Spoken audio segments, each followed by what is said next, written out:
Allergy ഉള്ളവർ നല്ല gut health maintain ചെയ്യാൻ വേണ്ടി എന്തൊക്കെ ഭക്ഷണം കഴിക്കണമെന്ന് നമുക്കൊന്ന് നോക്കിയാലോ.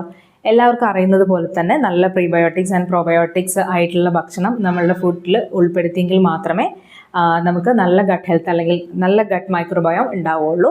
സോ അതിന് വേണ്ടിയിട്ട് നമുക്ക് ഉള്ളി, വെളുത്തുള്ളി, അതുപോലെ തന്നെ യോഗട്ട്, പൊളിപ്പിച്ച ഭക്ഷണങ്ങൾ, ഫെർമെൻറ്റഡ് ആയിട്ടുള്ള ഫുഡൊക്കെ നമുക്ക് ഡയറ്റിൽ ഉൾപ്പെടുത്താവുന്നതാണ്. പിന്നെ ഒമേഗ ഫാറ്റി ആസിഡ്സ് വളരെ ഇമ്പോർട്ടൻ്റ് ആണ്. നമുക്ക് സാധാരണയായിട്ട് കിട്ടുന്ന മത്തി, അയല, പിന്നെ ചിയ സീഡ്സ്, ഫ്ലാക്സ് സീഡ്സ് അതൊക്കെ നല്ല സോഴ്സാണ്. പിന്നെ നാടൻ നെയ്യ് ഒക്കെ നമുക്ക് ഭക്ഷണത്തിൽ ഉൾപ്പെടുത്താവുന്നതാണ്. ആൻറ്റി ഓക്സിഡൻസ് ആയിട്ടുള്ള ഫുഡ് നമ്മൾ നോക്കുകയാണെങ്കിൽ വളരെ കളർഫുൾ ആയിട്ടുള്ള fruits and vegetables, beetroot, carrot, ചീര, അതേപോലെ തന്നെ ബ്ലൂബെറി ഒക്കെ ഇപ്പോൾ നമുക്ക് ഹൈപ്പർ മാർക്കറ്റിലൊക്കെ വളരെ ഈസി ആയിട്ട് അവൈലബിൾ ആയിട്ടുള്ള വസ്തുക്കളാണ്. അതേപോലെ തന്നെ നട്ട്സ്, സീഡ്സ് ഒക്കെ ഇല്ലേ, പംകിൻ സീഡ്സ്, ആൽമണ്ട്സ്, ഇതൊക്കെ നമുക്ക് ഡയറ്റിൽ ഉൾപ്പെടുത്താവുന്നതാണ്. പിന്നെ ആൻറ്റി ഇൻഫ്ലമേറ്ററി പ്രോപ്പർട്ടീസിന് വേണ്ടിയിട്ട് ടേമറിക്കും ജിഞ്ചറും ഒക്കെ നമ്മളുടെ ഡയറ്റിൽ ഉൾപ്പെടുത്തുക.